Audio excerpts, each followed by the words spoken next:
wish you didn't want to start with me because I did feel as though while the movie was informative, it did seem to cover material that we've heard before, and several times over, right? I tend to think at times, especially when I speak to my students, because I'm especially passionate about the issue of race and difference, because it's crazy. It's absolutely insane. But I know that I always have to be very, very careful when I speak, because at times I come in contact with people who can't hear me because of their own stuff. And so before the first day when I teach a race class, I say, listen, I'm not here to talk about what your grandfather did. I'm not here to blame you. I'm not here to make you feel bad. I'm here to take you on a journey and to hopefully get you to a place where you understand that it's change it has to come, okay? And so I see movies like this and I applaud the director's initiative. I really love the fact that they attempted to commit and try to tell the story in a different way from with the hook of Murdaugh, etc. The problem is that I think that the movie or the documentary was both repetitive and disjointed. In addition to that, I did feel as though there was a need to discuss the underlying problem with this denial, right? We all know that denial is a defense mechanism. So I'm ready to see a documentary that discusses why we're so scared. What are we really fearful of, right? And beyond that, it's once we get at this fear, then maybe we can get at the delusion of meritocracy, right? And so that's my take. Yeah, I mean, I like to echo a lot of that. I'm not originally from Vermont, originally an Army brat, but raised in El Paso, Texas, coming from a community that's predominantly not white. And so coming to Vermont, it's been pretty shocking, just from the demographics and also people's fear of talking about race and discussing race. Coming from where we come from a space where those issues are very different. And a part of what I do as a cultural competency worker is to not use that term, because it's a terrible concept, because it's, I think, has this idea that you can become competent and incompetent, that there's kind of an end goal and end result. When I think this movie, in a way, we're failed to put into light that you never can get rid of those biases, that it's a daily check and a daily affirmation. And one way I can use an example of that is in dealing and designing workshops for people, just to even have conversations about race. I've noticed a physiological response that is quite shocking. Some people, we have hour-long sessions and tears, crying, anger, very visceral responses from people that resemble that of torture. And I've done actually quite a few, I'm still really not, I wouldn't like to say the word research because I have yet to actually go into an institution, but comparing this state of being in near death to talk about race, that it makes the blood pressure rise, it makes your heart rate quicken, it makes your breath shorten, your body physiologically responds to as if there's an imminent threat, and we're just talking about ideas. And we're talking about people who often aren't oppressed by these ideas, who, if anything, are the oppressors. And I think that this film mentions that in some way, but it doesn't really get down to the basic motivation of these things and the consequence, which inevitably is genocide, which is a huge, heavy-laced word. But my perception of genocide is that when you tell someone that they're not equal to you, what you're really saying is that I don't want to live next to you. And what you're really saying is, I don't want to live next to you, you can live over there. And actually, if you disappear, that's okay too. And I come from an indigenous group of people who have been targeted through genocide. And so I think that message oftentimes seeps and gets diluted, but racism, the logical progression, I believe, of being racist is that you silently allow genocide to occur. And that's why we've seen genocide even after the Holocaust, even when I was a young child, Rwanda. So the scary thing is these things are critical to prevent mass violence, and there needs to be really deep individual work, both as a person and in a greater community. Are either of you aware of the name Frances Robinson? In the 70s, she was famous for a while, and then she faded. I don't know what. She was a famous black psychiatrist, and she delved into the core of racism, what caused it. You don't recognize the name at all. I don't recognize the name, but I'm very interested in her theory. Well, what her theory was, at the first time I heard it, I thought she was compensating for an inferiority complex as a black person. She said that at the base of all racism, white racism toward black people, is an envy of the color of their skin. And a few days later, I dismissed it first. I thought she wishes that were so. And a few days later, I was on the subway in New York, and I found myself doing something that I had done. I became aware suddenly that I had done it many times before and was not aware of it. I was staring at a black person across the seat from me, across the train from me, with fascination. And all of a sudden, I thought, my God, she's right. Well, she was a trained medical doctor, a psychiatrist. She gave a little evidence for her theory, which wasn't entirely convincing, and she was getting a lot of publicity at the time. So there is, I'm trying to remember her name. There is another, I'm not exactly familiar with the theory that you brought up, but I'm familiar with a theory that's consistent with what you're talking about. There is a theory by a black psychologist, or not, psychiatrist, and I can't remember her name, but most of her career was spent at Howard. That said, her theory was this: white people, essentially it was this: white people feel the way that they feel about black people because they feel as though they may dominate them and overcome their dominance in society, in that they feared a sort of a destruction, in that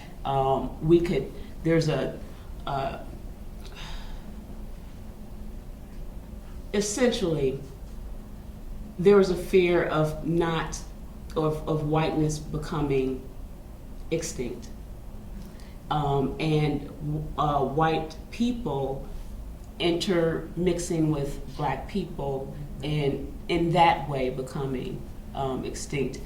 And so she was her Frances Cressing, I believe her name.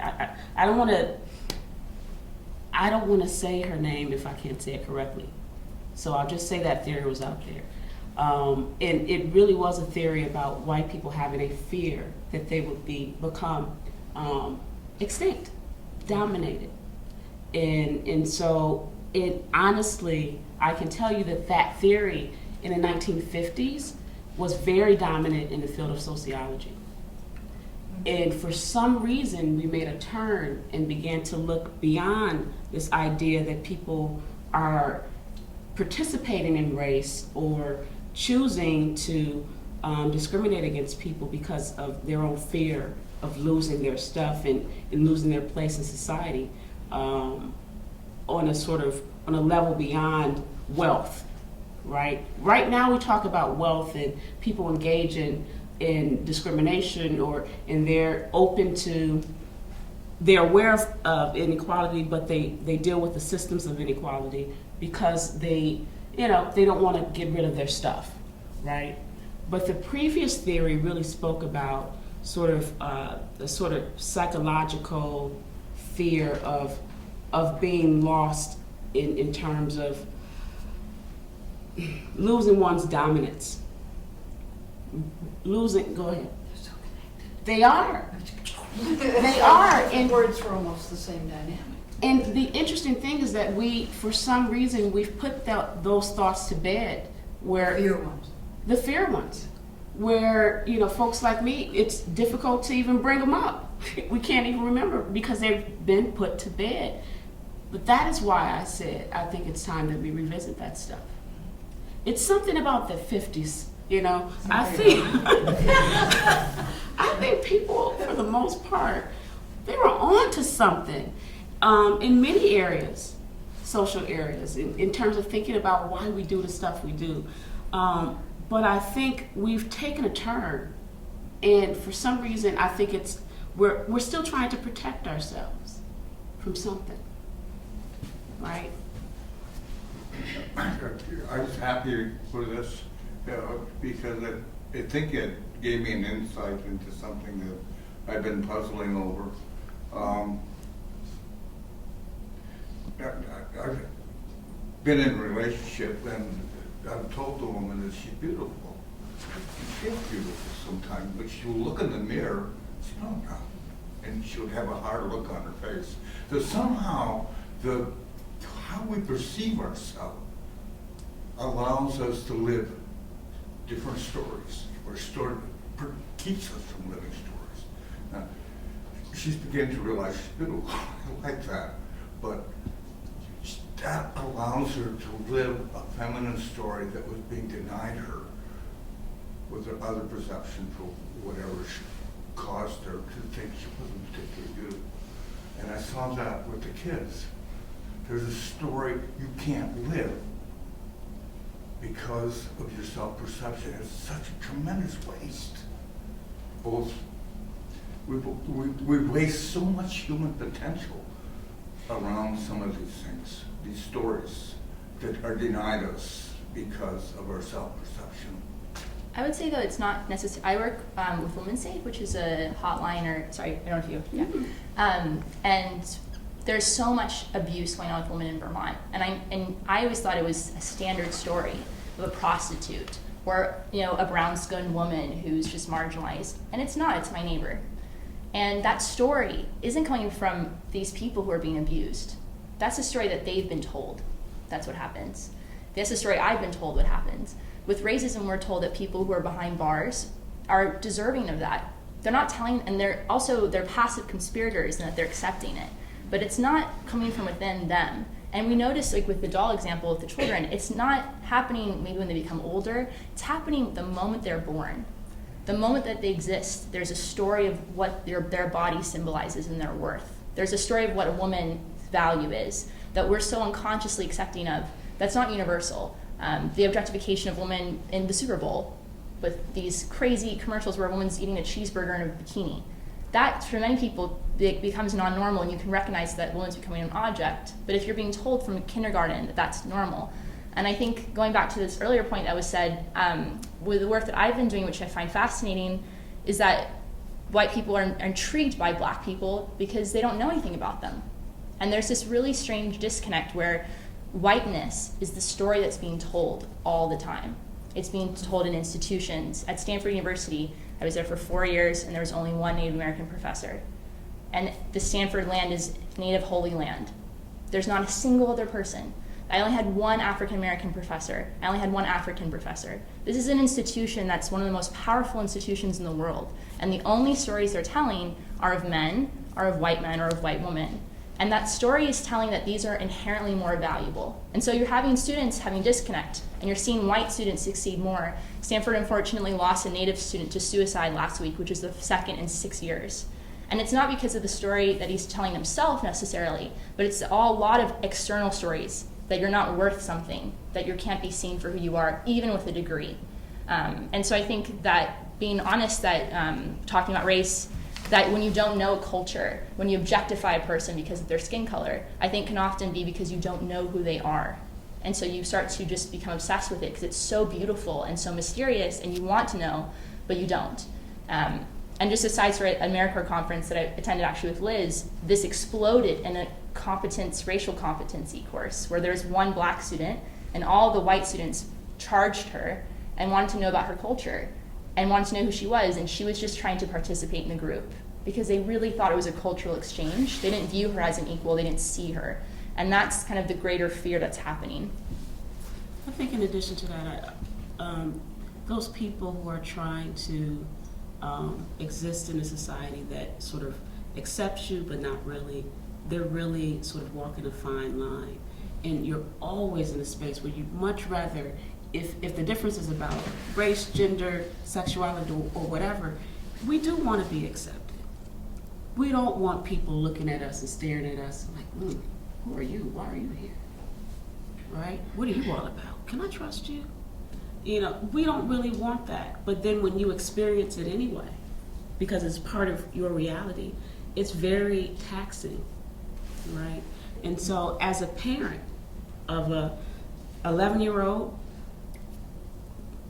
who is on the autism spectrum and a 10-year-old who is brilliant, I have to do a lot of work to help my black kids. Why? Because it's my job. I brought them here with all of my credentials, right? And I placed them here in this space because I was brought here to teach about race. So then I have to bring my black children here to be educated in this space, right?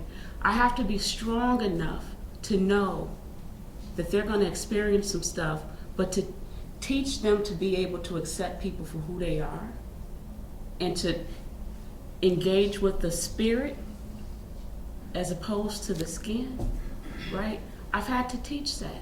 At the same time, my husband and I, raising my brother, I had to, he's not in a space where he actually grew up with the kids, right? My kids have been here for about 6 years. And so they grew up with, you know, their school, they actually, or their classmates, and they think that they have friendships with people. My brother, when he came into this community or into the South Burlington community, he was in the 9th grade, okay? People wanted to see him break dance. People wanted to see him beatbox. People wanted to fill his hair, and they actually did. And I told my brother over and over, these people, they may not be your friends, right? You might be satisfying the curiosity for them that's not really about you. And so, long story short, he ends up on the school bus because, again, they're having this usual conversation that he's maybe in a better mood, he would be more into engaging. But it was just more the same. And then he blows up.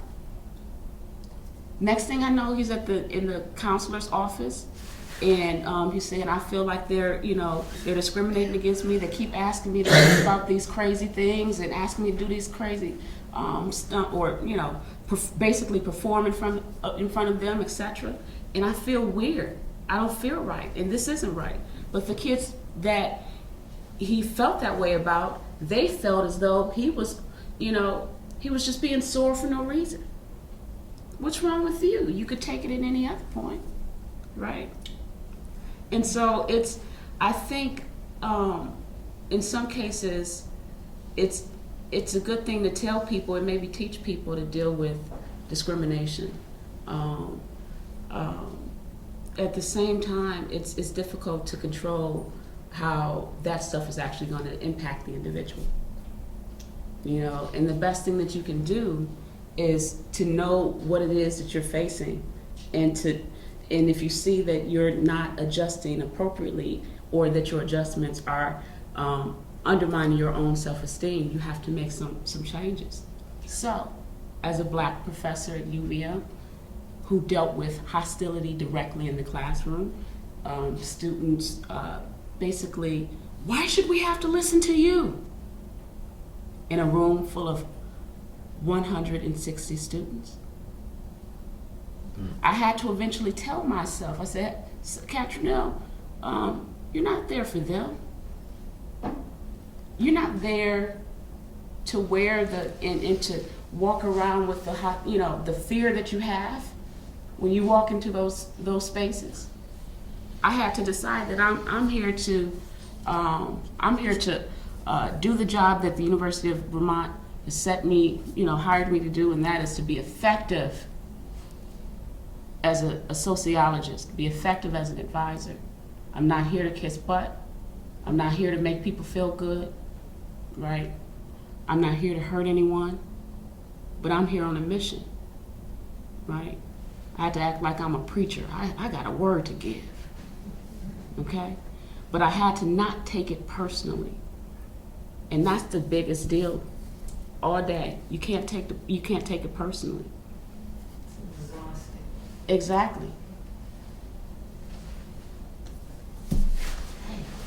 I'm going to ask you, one of the themes that runs through this film is the distinction or the disconnect between our public belief, our set of public beliefs, and how we feel deep down in the quietest moment of the night when there's no exam, there's no class, but you just have to feel whatever you feel. And I guess I've worked in I'm a lawyer, I've worked in my profession with all of the official instruments that tell us who we are, but we're not. They protect us. How do we encourage people to exalt the ideal, but to recognize the reality? That's a very scary thing for a lot of people to say, I know all about the Bill of Rights, and I don't really have to see how that applies to me. I don't need to learn to live in the street, to learn the ways of people I see every day, as long as I have this academic drilling in what is really American on the 4th of July. That's a big disconnect. How do we grab onto that and start separating the personal feelings without being threatened by our own personal feelings, and to say, we need to support our Constitution, but we need to have some self-recognition. Where does the self-recognition begin?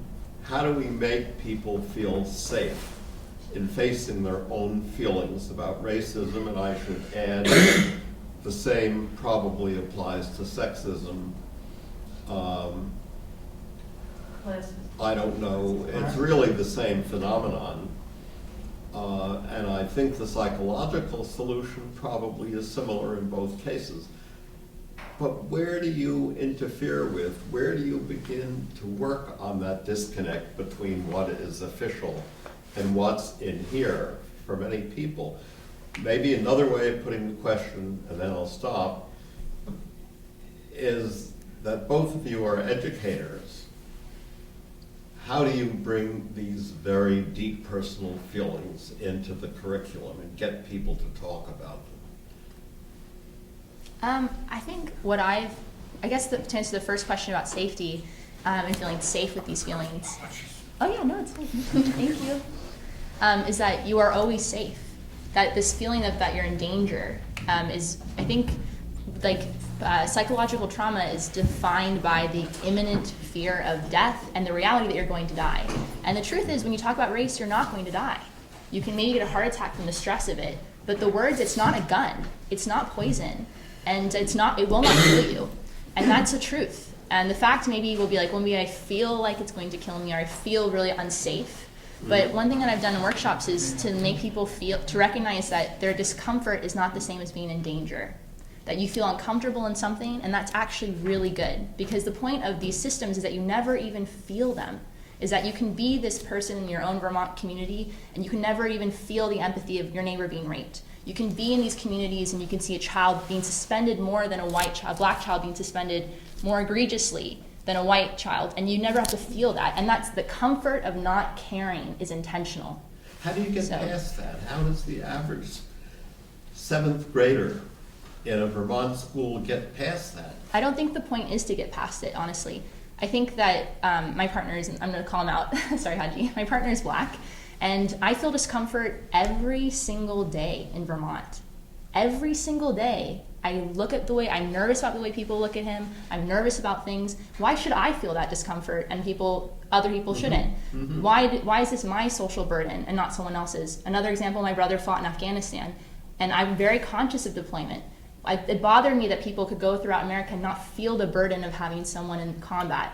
And so I think the point is you never get over it, and that discomfort leads to real context and real empathy, not just having a place of compassion, not coming from a place of, oh, it's America and we have these wonderful concepts and I'm going to fix this black person by telling them to raise their pants up. I'm going to fix this situation. Compassion is the comfort level. You can read a book, you can watch a movie, and you can feel good about yourself. And I think the problem with compassion is that you're coming from empathy is where you can identify with someone else and really understand the policies that have caused a person to be in their situation. And compassion is you can feel the pain of someone, but not the context of their pain. So you almost have like a hero's dilemma, I feel like. And I see your head shaking in the back, so I'd like to get your comment on that. But I feel like to really empathize with someone, it's not always be guilty. I feel like guilt is a terrible feeling. I'd like to clarify that. Guilt is a very unproductive feeling. Shame is a very unproductive feeling. But the idea is that you at least acknowledge that people are suffering within Vermont, amongst your neighbors. Not to feel like you're a part of that, but just having the consciousness is in itself awakening.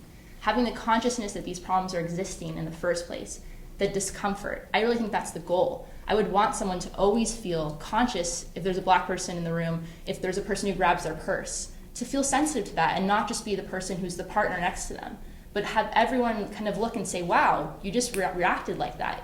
And being sensitive to these types of things, I think that discomfort is the goal, and not feeling the guilt. Discomfort is the goal. I think so, but not feeling guilt. I really strongly feel like guilt and shame are not productive feelings because the systems are so much bigger than you. There's centuries of oppression. So that's one thing that's a very thin, I think that's the harder thing, is to make people uncomfortable but not shameful, and that's very difficult. I think what sounds to me like we're saying is the acknowledgement of discomfort, of being honest. Yes, Okay. yeah. Thank you. Did you want to say something? Yes, please. I said my piece. I do think that in order to deal with the private, making the private more consistent with the public, we actually have to begin to be a bit more honest as a society. Now, well, we have to maybe get in the business of being open to doing more of the sort of experimental things with our children. For instance, the brown eye, blue eye experiments that were done years ago, where students where they actually had the opportunity to walk in, for instance, another person's moccasins, right? And experience how it feels to be on the outside for a day or two. And what we know from those studies or from those experiments is that they were actually very effective. The problem is that a lot of kids who aren't marginalized, etc., they don't really know that life. And yet they're still socialized by parents, grandparents, the TV, their friends, etc. And so there has to be some sort of curriculum or some sort of intervention that happens in elementary school, quite frankly. And I would say somewhere between 4th and 6th grade, right when kids are, developing their presentations of self, right? And they're figuring out who they are and where they get in and where they fit, right? We have to begin to be honest, but we have to be willing to do the work. We haven't done the work. We've been repetitive, and we aren't doing anything. We're talking. We're talking. I love to talk. But it's time to get to work. So here's the other thing that I do for my students. I'm so sorry. Here's the other thing that I do for my students. I'm passionate about this stuff, and I get people motivated, and I'm happy about it. And what I learned is that, and I'm glad people came to me and said, man, Professor Davis, what can we do to help? And so I figured, well, let me create a class where their job is to help. And so I teach a class called Social Class and Mobility. And we talk about those lies that we believe in.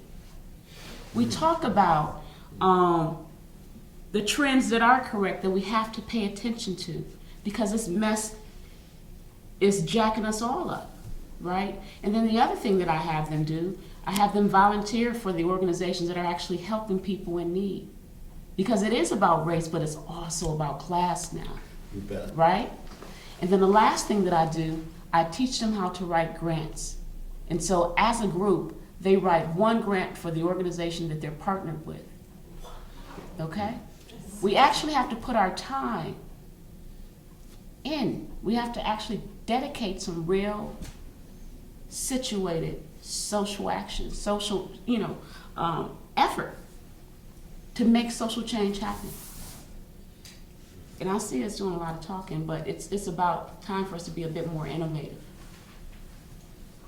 I think that, thanks. I think that sometimes when we talk about empathy and compassion and safety and comfort, I think there's several things that get conflated. I think, first of all, safety is not necessarily what we want to support in any kind of group. Making discomfort, as you were saying, something that is a location of change and transformation and possibility is a useful thing. I think thinking about racism as a sort of an oppression and structural difficulty rather than an enormous social trauma that every single one of us experiences, that some sort of reconciliation and practice that talks about the PTSD that every single person in this room is suffering. I'm sure everybody knows about Dr. Joy's work about post-traumatic slave syndrome that she's attempted to get into the American Psychological Association of, the manual, DSMR, as a legitimate location of a condition that everyone in this country suffers to some different degree. And it is, when people don't want to feel it, it's because, okay, first of all, let me just disclose that as a twin, my sense of connection with another person is very profound. If you are in pain because you are being treated, because you are in what seems to be a female body, or a poor body, or a body of complexion that someone else is not happy with, the sheer mechanism of feeling that passes from person to person is present. It is a reality in terms of a vibrational truth. So every single one of us is suffering this chronic condition that is being held by folks in different kinds of bodies. And it just makes me crazy that we think of it as just this sort of oppression thing when our entire country is, I'm getting on a little bit of a rant here, but it's, that there's a serious trauma that's been in this country ever since slavery was a primary condition. I agree, and I also think that the difference to trauma is still lethal. And that the difference in trauma and spectrum is its lethality. So you have people who experience the trauma of racism through white guilt, I would say, is a PTSD of racism. The feeling of shame and guilt, or lethality. Oh, lethality, great word. Yeah, so I think that the spectrum of it is being a white person. I can pass as white, which is awesome in Vermont. I never realized that that's actually a wonderful gift to have. I'm part of the Comanche Native tribe, and so I can, in my hometown, I'm part of my tribe, but here I can pass as white, and my privilege, the way they interact with me, is much different than if I had darker skin. And that's unfortunately a reality for so many people. And I think when we talk about empathy and trauma of racism, there's people who experience trauma and racism through so many ways, but there are people who are still dying because of their skin tone. And the difference between classism and racism, I would point out, would be you can have a poor white person, but then if you put them in kind of rich clothes, they become rich. But if you're black, you're always black. And the best example, I think, would be the Harvard professor that was going home to his house and got pulled over by the cops. So it's like there's definitely classism, definitely sexism. All these things are so interconnected. But I think with racism, it's important to acknowledge that there is discrepancy with races and that their pain and that their empathy levels definitely, I think, from person to person. But what if that person's not in the room? What if they're in jail? Can you still have the same level of empathy for them? And oftentimes it's pretty challenging to have, or like hundreds of, there's more people in jail now than there was in South Africa during the apartheid. My distinction is that empathy is feeling as if you have that kind of experience. I'm saying we all have that experience. And the challenge is that those of us who are not, as you would say, profoundly dealing with the lethality of it, I'm gonna love this word, is that we are trying to keep at bay the fact that we are experiencing it because we are all one body. I mean, I know that sounds a little Or woo-woo. distancing, that's part of the problem, a distancing, psychologically, a protection, Absolutely. against openness, feeling, pain, And then the other even piece, empathy. we forget that at some point, and really after the civil rights movement, people looked really weird if you were openly racist, right? People began to be shamed by that. You are thought to be maybe crazy for being a public racist. And so it's, on some level, there is a problem. People will have a problem having this open conversation and making that private more consistent with their public, because we haven't made it okay to have a real conversation. We've guilted people to the point where they're so afraid to say what they're really thinking, right? I don't know if I'm going to be able to articulate this, but I'm going to try. There's an interesting contrast in the way you're speaking, in the kind of the tone that you're both using. And my personal inclination goes more towards the tone that I'm hearing, which is one of acknowledging and recognizing that racism and discrimination and prejudice, they exist. They're there. It's not if, it's how. Always and always, how. How is racism present right now in this conversation? And me, as a white woman, learning over and over again, to ask myself that question and to say, oh, I can live with that discomfort and not be terrified. So to me, those are kind of like coping words, and so they're ways of moving forward because it's coping. It's hard for me to hear trauma and lethality in coping. I think, I know it exists. I've worked with young children. I have had the experience of being amazed by the resilience of young children. But damn, I've also been so deeply, I guess, fearful of the burden that a young child who's been traumatized has to bear. That burden is really terrifying. And maybe this is totally personal, but the depth of thinking and hearing and listening in terms of lethality and trauma, for me, make it much harder to cope than saying, yeah, it's a reality, it exists.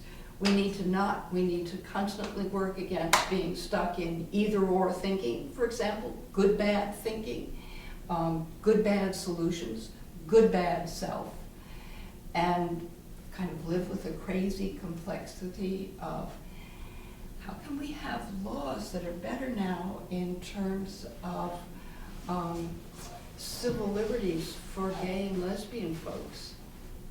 And the laws are much better. But the lived reality is different. The lived reality, around the edges, there are some places and times where it's better, but it's really still got a hell of a long ways to go. Am I making sense in terms of a sort of highlighting a difference in the way of going forward? I think so. For me, what I heard from you is that it's, for you, it's easier to hear the directive, hey, if we're going to do something about race and discrimination, let's face it, put a name on it, and deal with it.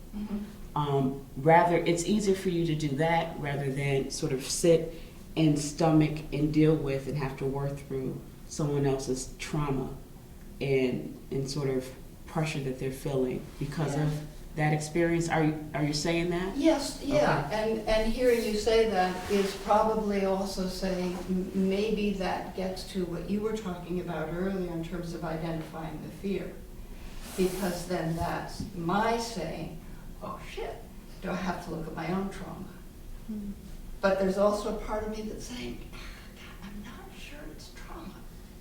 It's bad, but I'm not sure it's I get trauma. what you're saying. Yeah. Okay, so the other thing that happens is And where it's about hope more than ease, or it's seeing. the moment you label, okay, so the moment you say to a person, okay, these people are especially whipped by what you're doing. They can't get a job, they can't, they have all types of difficulties, blah, blah, blah. And then the next thing that you have to say is, well, is my racism causing that? Is that really, is it more to that? I think we do that all the time. We're in a space where we are willing to own up to what we do, but the moment we have to face the consequence of that behavior, those relationships, those institutional practices, etc., it's very uncomfortable. And that discomfort doesn't sort of put us in a space where we're ready to sit down and work. The discomfort tells us to pick up your stuff and go. And that's a real thing. And that's an honest thing to say. And I think that's a starting point. But that's just me. And what do you guys have to say about that? I think that we have to start somewhere. This conversation is difficult, but you have to remember that we've been having the same conversation since before the Compromise of 1877. Okay, and so the reality is that you got to start somewhere, and I think at some point, I don't think we may need Martin Luther King, but we need a charismatic leader. We need a social movement that begins to get us to consider these things in a more profound way, right? Not a million studies, not a million documentaries, but some real action. Well, one of the things I'd like to add is in the construct of the public philosophy, the American creed, that theoretically binds us as a people, how do we live up to the promise? How do we achieve? There are bits of time where you see people responding to a call to action. You saw in 1964, the 1,000 kids from the North, part of Freedom Summer, who went down, many at Berkeley who became part of the student protest movement following that. What is the call to action? How do we live up to the promise that the public philosophy holds? I think that it's funny the call to action word, because I started writing a workshop today about the call to action. One thing that I've noticed within my personal perception of the people I speak with is the call to action is really internal in addition to external. My boss and I get into a lot of issues with this because she's saying, you need to protest, you need to march, you need to have these things. And I wonder, the people who are marching, were they still racist? Were they still unconsciously racist? And the answer is yes, because we're all unconsciously racist. And so that, I think, I'm personally inclined towards in addition to the call to action march in Washington, D.C., but having really local conversations within a community. They're specialized. How is racism being reflected in Montpelier? How is it being reflected at Stanford University? Because it comes in different masks. It comes with different feelings. And also going on to the individual perspective and the idea that I think there's no one way to become unracist. There's no one solution. There's no expertise. One of the reasons that I really dislike the word competent is because it kind of has a timeline. You go through this training and then suddenly you're now cured and you're competent. You're culturally competent. And that's the term that's being really broadcast throughout the United States is do cultural competency. Yeah, exactly. And the truth is that you will never become culturally competent, that our unconscious biases are forever. And they come out and they manifest in totally different ways. And the time when you see a black man walking down the street and you flinch, that's racism. And the time that you can look through the news and you don't choose to read about the African policies because you're more interested about what's going on in France. You don't choose Nigeria, you choose France. And you don't go back to Nigeria. Or you make these unconscious biases towards things that you view as more safe or as more normal or as more right. That's very challenging. And doing this work, I sometimes find that I get attracted and almost seduced by lethality and the extreme things. And that's how I can function, of like fighting for people to breathe. But that doesn't work for everyone. And that can be actually, I'm certain, unhealthy in many ways. And so even just recognizing like, oh, I made a bad mistake, and not feeling ashamed and not feeling guilty, because that's a continuation of racism. Shame, I think one of the failures of the civil rights movement is that people were shamed to have real cognitive consciousness, that anyone that's not the same as you can be shamed in it. So I think it comes down to upholding American values, is embracing them within your own personal life. Foreign policy in America is all about kind of imperialism, going out into the world, making it better. But how can you do that if you don't have self-care? How can you help someone else if you yourself are infected, are sick? So I view racism as a policy. I don't view it as so much of an internal issue. It's a policy that we've all been infected by. I think we need to embrace class-specific social policies, right? That can and will help the families survive. The bottom line is this: sometimes you can't legislate morality. Sometimes you can't force people to think or feel a certain way. But we can, as a society, decide that we're going to do what's right by the people who are our citizens. We're supposed to have access to social, political, and economic rights. That is not the case for most people, especially people in the poorest rural areas, and as well as those folk in the urban areas. And so I think that we have to realize that our public policy has been controlled by racism, and now a mixture of racism / sort of corporate greed. So we have to take our political system back. You know, and that's how you really motivate change. Not just by talking, but by putting the work in, and also by making sure that you have a say where you're supposed to have a say. I'm sorry. We only have about like 10 minutes or so left. Does anyone have any last questions or comments? Yeah, you did. Okay, great. Thanks. I'm fully convinced that racism in this country has been socially engineered. An example, there was a presidential candidate from the Populist Party in the late 1800s his platform was uniting blacks and whites. I believe he was bumped off. Mm-hmm. I think as well, and into the 30s, there was a request of close to 300,000 blacks to be repatriated to Liberia. I know I'm getting a little off topic here, but two interesting notes. Sweden, ironically, is having big problems right now. Ironically. Demographic shifts. And as well, I found that 2006, part of the social engineering, the 2006 study with the dolls was appalling. That in 2006 they were conducting such a policy, because what it is doing is perpetuating these ills. I can't say anything more than I completely appreciate the fact that you're bringing up the extent to which policy, political system is connected with these problems that we're talking about today. In fact, you can't have the system without it being legitimized by the institutions that we respect and depend on, right? I also want to add that racism is an economic policy, historically speaking. I mean, if you look at slave labor, the separation of poor whites and poor blacks is intentional, and hatred towards groups, divide and conquer, from my tribe at least, dividing people so that they don't unite against the invader.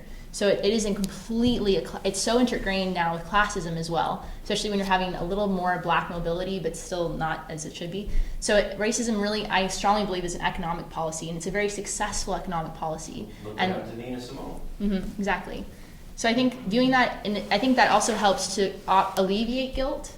So when people, I think the dead end when discussing race is white guilt, because it feels like it's a moral judgment on a person, that like a person who feels racist, it's their personal decision to feel racist, when in reality it's so unconscious, as we hear it. I mean, for certain people, I definitely think they are consciously racist. Coming from Texas, it's almost a relief where people are openly racist, and you know that they're racist, and you know how to deal with them. And it's in Vermont, it's very difficult sometimes to be tactful and kind of test the water. Two Flatlanders came to a very white state. Yeah.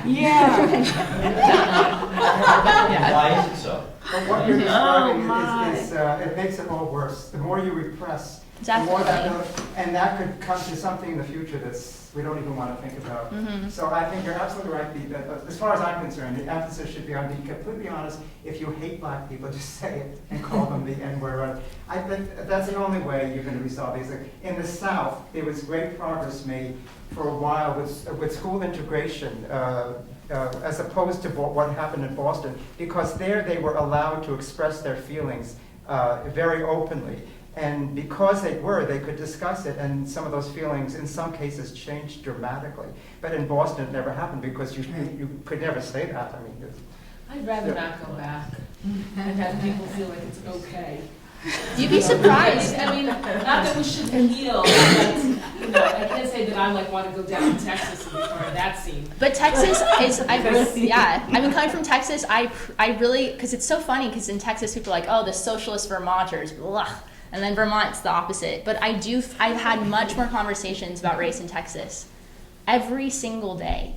Every single day, because you'll go into the store and a white woman flinches because of a black man, and someone calls her out on it.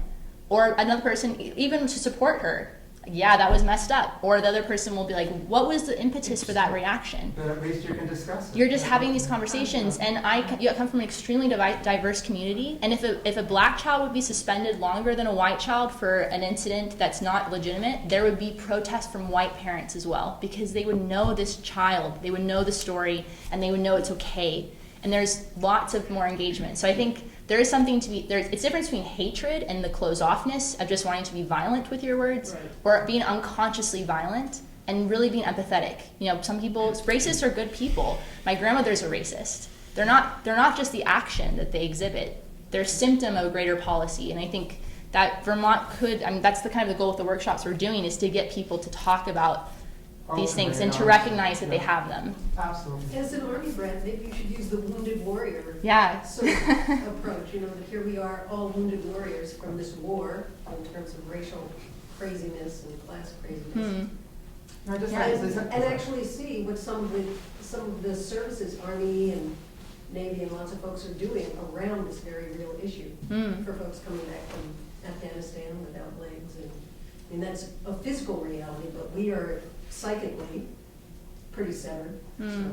I think though the sever, again, it's the people who experience the trauma on a daily basis is different from those consciously, I guess, consciously experiencing versus unconsciously. I would argue there's a difference between the trauma. I don't disagree with you. Oh, I see. But if you make it just about that, that means that everyone else who is also suffering it doesn't have to deal with it.